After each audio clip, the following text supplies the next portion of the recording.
ఇంట్లో ఒక మనిషి చనిపోతేనే ఎంత బాధపడతామో, ఆ మనిషి లేడే అని.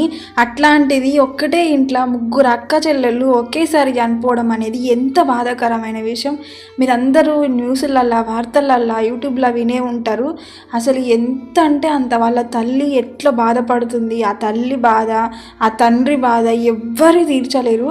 ఇప్పుడున్న రోజులల్లో ఆడపిల్ల అంటేనే భయపడే రోజులు ఇవి. అట్లాంటిది ముగ్గురు ఆడపిల్లల్ని నా బిడ్డలు మంచిగా బతకాలి, ఒక స్థాయిలో ఉండాలని చెప్పి అంత దూరాన ఉంచి ఎదుగుదలని చూసి సంతోషపడే లోపే ఆ దేవుడు ఇంత బాధను మిగిల్చిండు వాళ్ళకి. ఎవరో తెలియని మనకే ఇంత బాధ అనిపిస్తుందంటే కన్న తల్లిదండ్రులు వాళ్ళకి ఎంత బాధ ఉండాలి. ఎంత ఏడ్చినా తిరిగి రారు కదా.